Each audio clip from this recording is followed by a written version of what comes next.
Jadi kalau skripsi yang bagus menurut saya skripsi yang original, yang belum banyak orang melakukan riset, jadi masih jarang. Nah itu menurut saya paling bagus, tapi tentunya kan sulit karena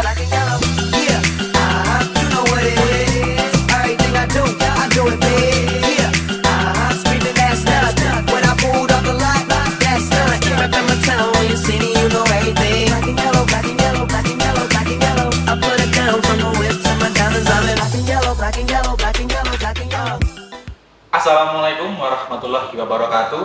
Halo Sobat Ika Wiga dimanapun kalian berada. Bersama saya Alvin Putra Pratama yang akan menjadi host di konten kali ini, yaitu iTalk, Ika Wiga Talk, Inspiring Talk with Experience.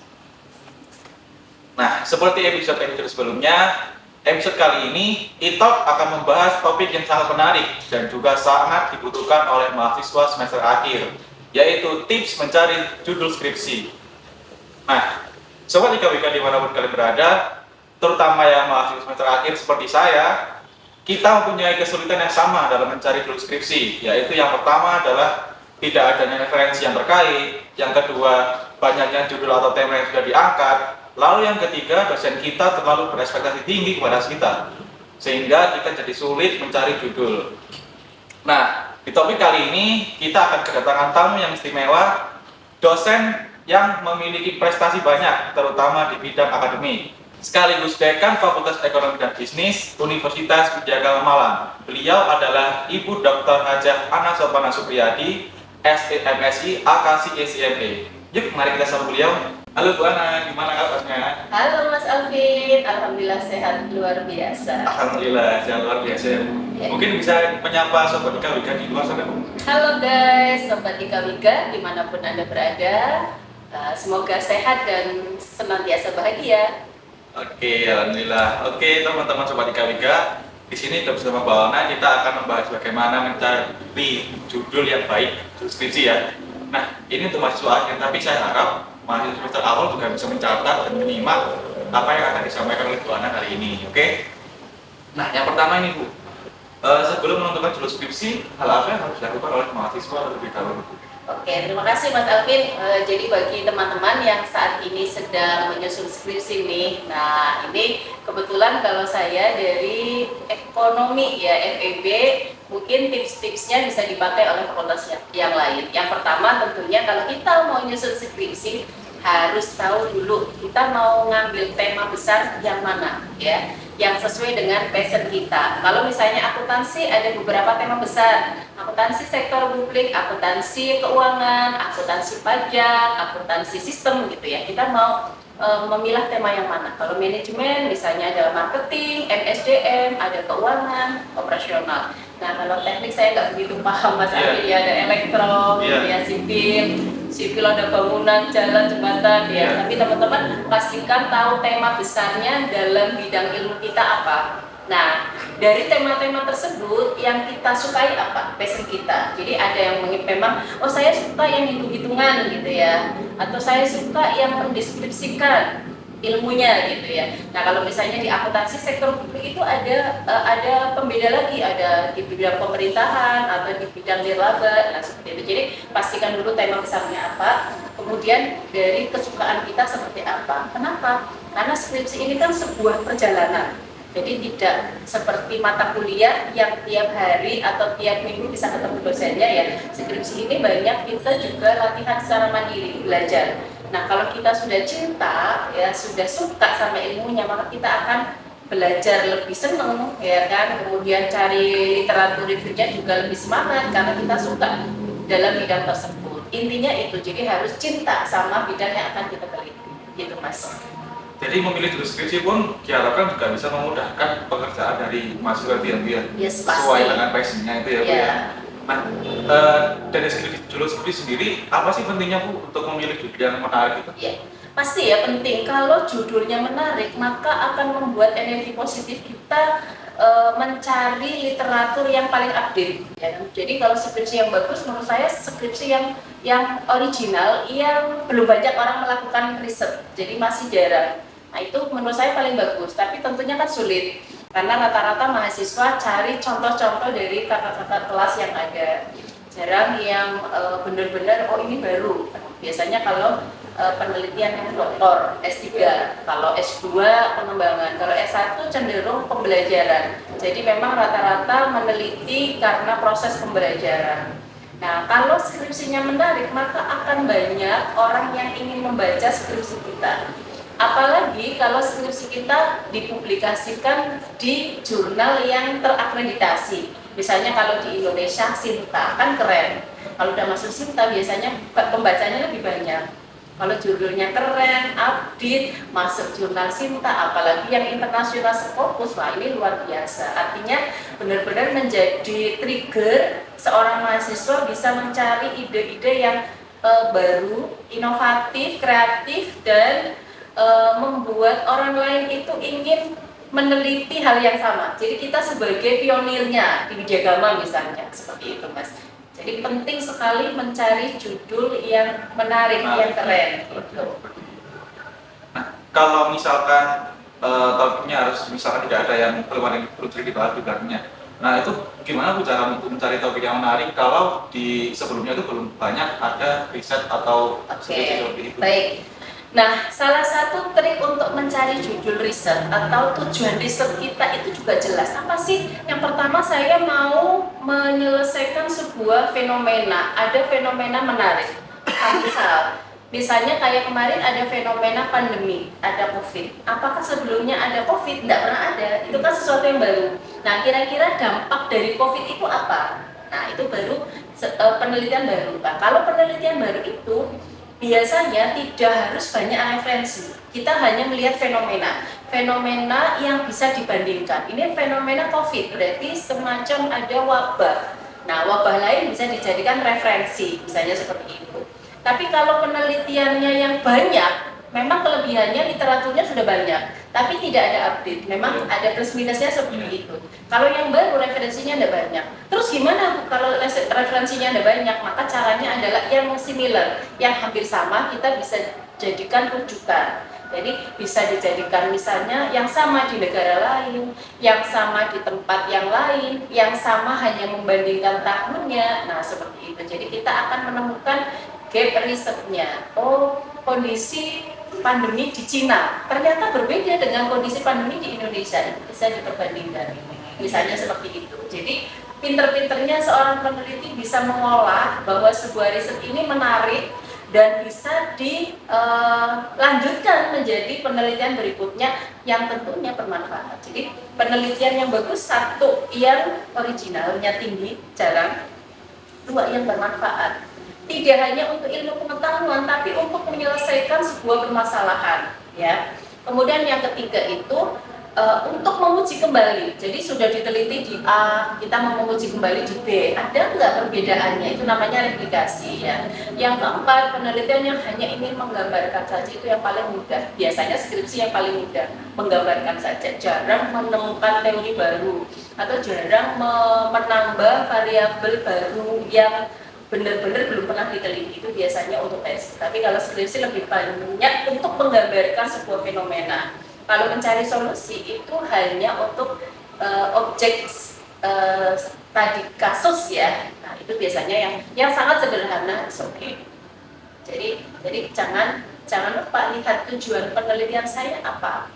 Mau mengungkapkan saja fenomena, mau mencari perbedaan antara si A dengan si B-nya di tempat yang lain, atau mau memberikan solusi atas permasalahan tertentu, atau benar-benar original. Ini belum pernah ada dilakukan. Saya ingin memberikan pionir sebagai peneliti baru. Nah, itu.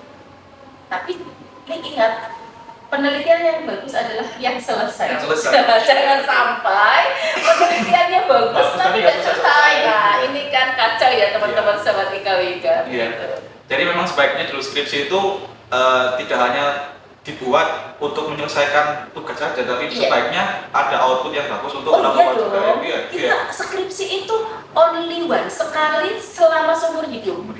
Dan itu menjadi tanda bukti ya kita lulus ya. Kalau sekarang ya, kalau kita nggak skripsi nggak lulus. Nah, meskipun ada aturan baru dari Mas Menteri bahwa untuk bisa lulus tidak harus menyusun skripsi, tapi tunggu dulu ada syarat dan ketentuan yang berlaku.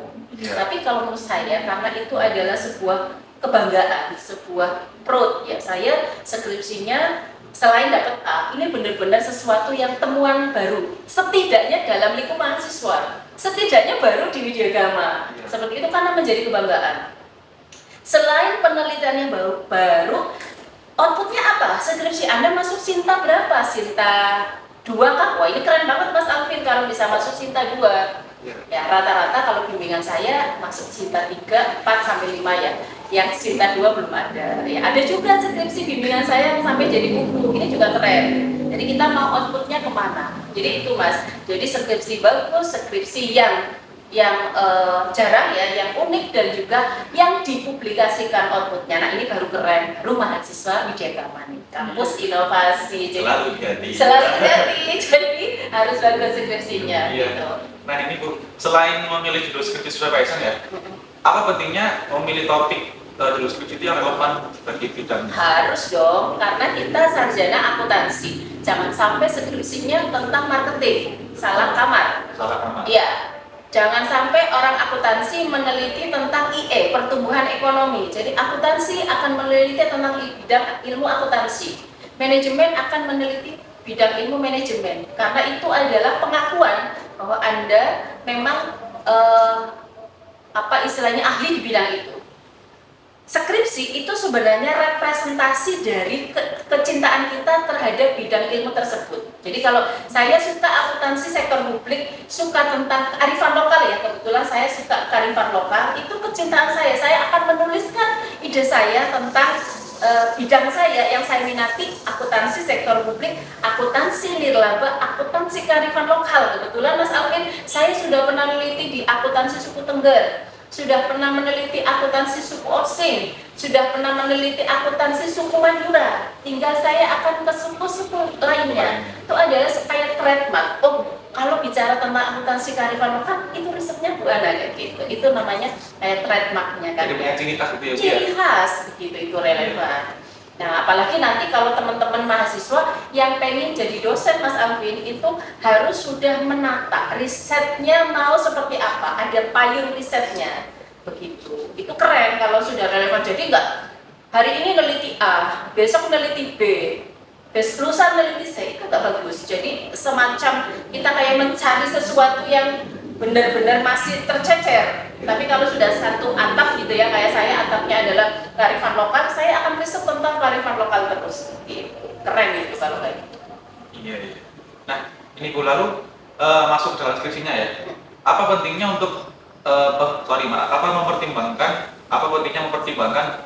untuk ketersediaan data di dalam skripsi itu? Ya, skripsi itu harus ada datanya.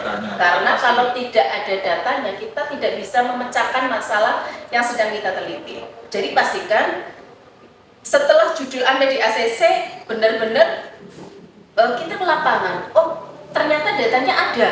Datanya tersedia. Kalau datanya tidak tersedia, tidak bisa dilanjutkan, berarti stop. Jangan sampai kita penelitian tetapi tidak bisa menjawab perumusan masalah karena tidak ada data. Jadi pastikan ketersediaan data itu penting untuk menjawab dari rumusan masalah yang sedang kita teliti. Karena untuk mendapatkan data gampang-gampang susah, ada instansi yang gampang welcome, ada instansi takut ini rahasia, nggak mau gitu kan. Nah itu. Jadi butuh juga trik dan tipsnya untuk bisa menggali data yang ada di penelitian, di tempat penelitian. Kadang seorang peneliti itu kalau mampu mengungkapkan seluruh data, maka datanya akan banyak. Nah, dari data yang banyak ini tinggal kita reduksi data-data mana yang akan kita gunakan. Tapi kalau penelitinya nggak canggih, nggak pintar mengungkapkan data, maka data yang akan didapatkan sedikit. Jadi penting sekali penelitian ini dengan data yang akan kita kumpulkan. Membahas tentang data ini baiknya kita terjun langsung untuk mencari gitu ya. Kalau misalkan ada orang yang mungkin mengambil dari referensi sebelumnya, itu bagaimana gitu? Tidak apa-apa. Jadi gini, ada dua pengambilan data. Yang pertama data sekunder, itu data dari referensi yang sudah ada. Data sekunder itu datanya sudah tersedia di resource ya, dari Google, dari bursa efek misalnya kalau ekonomi, atau dari literatur review yang ada. Ada data primer. Data primer itu data yang kita dapatkan seorang peneliti secara langsung. Wawancara seperti ini data langsung, menyebar kuesioner juga langsung, survei observasi akuntansi juga data langsung. Nah, kalau skripsi itu jarang, hanya data sekedar aja, kecuali dia menggunakan data yang laporan keuangan. Misalnya, kalau akuntansi laporan keuangan dianalisis, oke, data sekedar. Tapi kalau survei, kuesioner, itu kan kita menyebar data. Rata-rata kalau kualitatif dia menggunakan wawancara seperti ini untuk mendapatkan data dan juga untuk menjawab rumusan masalah yang sedang dipilih. Nah, lalu kita lanjut deskripsi lagi nih Bu, gimana caranya untuk menemukan gap dalam penelitian yang dapat dijadikan deskripsi? Oke, gap penelitian itu penting. Jadi salah satu cara untuk mendapatkan judul penelitian itu kita harus tahu gapnya. Gap itu mengidentifikasi penelitian yang sudah ada. Si A sudah meneliti, kalau saya tadi contohnya suku Tengger ya, suku Tengger, hasilnya ternyata suku Tengger itu punya karakteristik yang berbeda terhadap suku yang lainnya. Coba deh di suku yang lainnya. Nah, itu bagian dari gap kalau kualitatif. Tapi kalau kuantitatif itu biasanya kalau sudah diuji secara statistik, uji empiris namanya. Nah, uji empiris, riset tentang pengaruh faktor-faktor yang mempengaruhi harga saham misalnya. Oh, ternyata di perusahaan manufaktur yang mempengaruhi harga saham itu misalnya ada dividen, ada komisaris independen dan lain-lain ya. Karena ini bahasa akuntansi. Ternyata kalau di perusahaan jasa beda lagi. Nah, itu kan terjadi gap perbedaan. Jadi gap itu perbedaan riset antara hasil si A, si B, si C. Nah, karena perbedaan hasil riset itu, maka kita akan menentukan mana yang akan menjadi titik riset kita di gap itu. Perbedaan ini saya temukan perbedaannya, kemudian kita ajukan sebagai riset kita. Lalu apa pentingnya untuk mempertimbangkan sumber daya dan waktu yang tersedia dalam deskripsi? Sama tadi dengan pernyataan saya sebelumnya bahwa penelitian yang bagus adalah yang selesai. Jadi pastikan dengan waktu, kalau skripsi kan 1 semester ya Mas ya, 6 bulan saya mampu. Jadi jangan cita-citanya di langit, pengennya bagus, ternyata tidak tersampai 1 semester itu. Jadi maksimal 1 tahun biar nggak bayar lagi Mas ya, karena lumayan bayarnya skripsi. Jadi pastikan saya mampu dalam waktu 6 bulan menyelesaikan pengambilan data, menyelesaikan setelah pengambilan data itu kan menganalisis data, kemudian menulis dan juga menyimpulkan. Jadi harus memastikan kita yang lebih tahu, diri sendiri kita tahu kemampuan kita seperti apa. Ada orang yang pintar saat di lapangan, setelah sampai di rumah mau nulis bingung, yang mau ditulis apa? Ada orang yang pintar nulis tapi ketika di lapangan nggak mampu mencari data yang baik, yang lengkap. Nah, ini kan kita berarti harus tahu diri kita kurangnya apa. Kalau kurangnya kemampuan menganalisis, maka harus baca banyak referensi.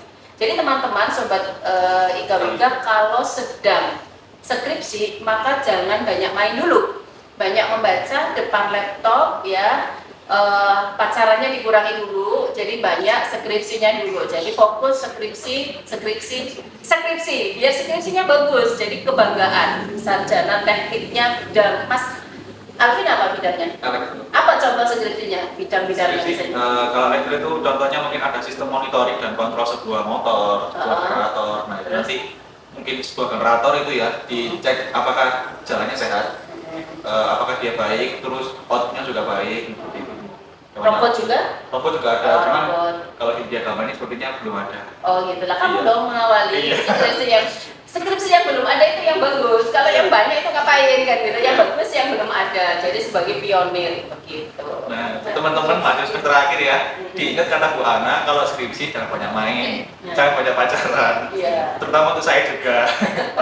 Fokus di skripsinya dulu. Nah, oke Bu, untuk selanjutnya bagaimana cara menghindari judul skripsi yang terlalu umum atau terlalu sempit gitu? Kalau terlalu umum berarti terlalu luas ya, nggak bagus. Terlalu sempit juga nggak bagus juga. Jadi yang unik itu update ya, update tidak banyak dan kata-katanya nggak terlalu panjang.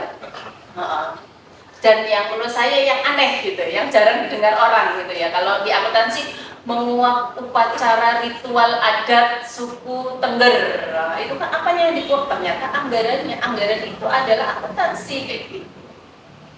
Ya. Atau faktor yang mempengaruhi mahasiswa baru masuk di Widyagama Malang, apa faktor-faktornya kan gitu misalnya seperti itu. Nah, nanti kalau misalkan skripsi itu di-upload di jurnal gitu ya. Iya. Nah, gimana caranya untuk mencari judul skripsi yang menarik untuk menarik pembaca gitu, judulnya? Itu tadi judul yang bagus itu adalah judul yang belum banyak diteliti. Yang kedua itu judul yang sesuai dengan passion kita, sehingga kita itu lebih banyak explore. Yang ketiga, judul yang bagus itu yang bisa memberi referensi bagi keilmuan selanjutnya, bisa ditindaklanjuti. Ya, penelitian ini memang layak untuk ditindaklanjuti, itu bagus. Kalau penelitiannya mandek di situ tidak bagus. Karena ilmu pengetahuan kan berjalan terus kan. Nah, seperti itu. Saya pernah tahu ada beberapa skripsi atau penelitian tuh yang di bagian akhir itu memang diberi saran untuk penelitian selanjutnya. Harus diberi ya dia. Penelitian itu harus memberi saran untuk next berikutnya apa yang bisa dilakukan, apa yang bisa diteliti. Nah, apakah penting buat mempertimbangkan relevansi judul skripsi ini dengan karir masa depan? Harus. Kalau saya misalnya passionnya di pajak, saya mau kerja di dunia pajak, saya harus skripsi tentang pajak dong. Biar saya apa? Karena di skripsi itulah kesempatan kita mengeksplor ilmu kita, bidang ilmu kita. Baik kayak pajak, apa yang harus saya eksplor? Oh, ternyata pajak itu ada pajak PPN, ada PPH, ada PPN pertambahan nilai, kan macam-macam kan. Ketika skripsi kita kan akan benar-benar mengeksplor ilmu itu. Jadi kalau kan saya mau bekerja di perpajakan, ya ambillah tentang bidang perpajakan. Kalau saya mau jadi marketing, jurusan saya manajemen, ya saya eksplor. Oh, ternyata marketing itu ada 5P, misalnya flash, harga fresh, kemudian ada apalagi ada apa gitu ya, macam-macam yang terkait dengan pemasaran ya. Tadi ada harga, kemudian tempat, kemudian apalagi pasarnya, kemudian apalagi ya saya pura-pura manajemen ya, agak lupa, tapi intinya sesuai dengan passion kita di masa depan ya, seperti itu. Mungkin nanti diharapkan juga bisa memberi kita lapangan pekerjaan dari skripsi itu ya. Iya. Dilihat sama orang. Karena kadang-kadang pada saat wawancara juga ada yang nanya, kamu skripsinya tentang apa gitu. Ya. Oh, saya tentang marketing. Coba ceritain jenis marketing itu seperti apa. Oh, marketing secara langsung, secara tidak langsung, marketing manual atau marketing secara digital kayak gitu. Kalau sudah menarik pun mereka yang wawancara juga senang ya, pasti ya. Jadi pasti lebih mudah diterima di tempat kerja gitu mungkin ya. Nah, lalu untuk selanjutnya bagaimana cara mempertimbangkan cara menulis judul skripsi yang jelas dan ringkas? Tadi sudah 5W1H. Jadi ketika kita mau membahas sesuatu itu kan harus ada apa sih bidang itu, kita harus bisa menjawab. Mau meneliti tentang tadi marketing, harus tahu marketing itu apa, caranya bagaimana, kapan dilakukan marketing, siapa yang melakukan marketing, itu harus tahu. Nah, judul itu SPOK lah, ya, lebih ringkas, padat dan jelas. Paham ya? Subjek, predikat, objek, keterangan. Yang penting jangan terlalu panjang-panjang, tele-tele, poin gitu ya. Poin tapi makleb gitu kan. Nah, untuk itu gimana cara untuk mengevaluasi judul skripsi? Kalau mengevaluasi judul skripsi itu biasanya tugasnya prodi ya. Kadang lagi mengusulkan judul, direvisi ya. Mungkin dari prodi kan punya database. Oh, skripsi tentang ini udah banyak, jadi dievaluasi, tidak boleh lagi skripsi yang belum banyak tentang bidang ini kan diarahkan oleh prodi. Jadi itu memang relatif ya, tergantung dari tiap tahunnya. Jadi kalau di akuntansi kebetulan di Widyagama itu yang paling banyak minatnya kan sektor publik. Jadi skripsi tentang sektor publik kan banyak. Padahal akuntansi tidak cuma sektor publik, ada keuangan, ada pasar modal, kemudian ada sistem informasi, kemudian ada manajemen. Tapi yang paling banyak adalah sektor publik yang meneliti, sehingga kadang-kadang Bu Rani selaku Kaprodi bisa memberikan saran ya. Oh, jangan neliti tentang ini, sudah banyak. Nah, jadi cara mengevaluasi judul-judul ya karena sudah banyak dilakukan di Widyagama. Cara Nah, oke, teman-teman sobat Ika, dari awal tadi sudah kita bahas bagaimana cara mencari skripsi yang bagus sesuai passion sehingga memudahkan kita. Lalu gimana cara mengambil data yang bagus, apa pentingnya mengambil data, lalu gimana cara menemukan gap dalam penelitian itu, dan banyak lagi tadi dibahas dari Bu Ana kepada kita semua. Nah, saya harap apa yang dijabarkan oleh Bu Ana ini membantu kita, khususnya semester akhir, mahasiswa semester akhir untuk mengerjakan skripsi ini. Nah, untuk Bu Ana boleh dong kasih motivasi buat Sobat Ika lebih luar sana, terutama yang mahasiswa semester akhir. Baik, Sobat Ika Wiga, dimanapun Anda berada, terakhir dari saya ya, bagi rekan-rekan yang sedang menyusun skripsi. Yang pertama, skripsi itu adalah karya terakhir Anda sebagai mahasiswa. Jadi pastikan harus menulis skripsi yang baik, yang bagus, yang update, yang keren deh ya. Jadi karena itu sebagai karya monumental Anda selama kuliah, kalau Anda mengambil sekian mata kuliah ya 145 SKS, skripsi 6 SKS, artinya hanya bagian sedikit dari kita menjadi sarjana. Oleh karena itu maka berikanlah skripsi yang paling bagus ya. Jadi memang harus usaha maksimal, yaitu karya monumental sepanjang hidup. Bisa ditunjukkan ke istri, nanti ke anak, ini loh skripsinya mamamu, papamu ini bagus, masuk jurnal gitu ya. Nah itu, jadi selain tadi harus menunjukkan karya monumental Anda, terbaik Anda, yang kedua pastikan bahwa skripsi Anda itu bisa masuk dalam publikasi outputnya. Syukur-syukur bisa masuk ke Scopus, tapi ini sangat berat ya. Sinta minimal Sinta 4 atau 5. Sinta 3 luar biasa itu. Yang ketiga, skripsi Anda bisa menjadi referensi untuk riset selanjutnya. Artinya berarti riset Anda menarik untuk diteliti lagi. Kemudian yang berikutnya, pastikan bahwa skripsi yang bagus adalah skripsi yang selesai. Itu jangan lupa, saking ingin bagusnya, lupa sama waktu, kemampuan, sumber daya, uang ya. Nah itu, jadi teman-teman jangan lupa, sekali lagi semangat untuk menyelesaikan tugas akhir Anda dalam bentuk skripsi. Pastikan Anda memberikan yang terbaik untuk diri Anda sendiri dan juga untuk alma mater. Terima kasih. Baik, terima kasih Bu Ana sudah mau membagikan ilmunya kepada kita Sobat Ika Wiga di luar sana, mahasiswa semester akhir. Semoga di ITO kali ini banyak mahasiswa semester akhir yang paham betul apa yang diperlukan untuk mencari judul skripsi. Terima kasih Bu Ana, semoga sehat selalu. Terima kasih Mas Alvin. Terima kasih. Sobat Ika Wiga dimanapun kalian berada, terus ikuti channel kami karena nanti bakal ada banyak info-info menarik dan penting tentunya. Dan jangan lupa untuk like, komen, dan subscribe, lalu klik tombol lonceng agar kalian tahu ada update apa dari konten Ika Wiga. Kalian juga boleh request tema-tema apa yang ingin di-up atau diangkat oleh kami. Terima kasih. Wassalamualaikum warahmatullahi wabarakatuh. Ciao.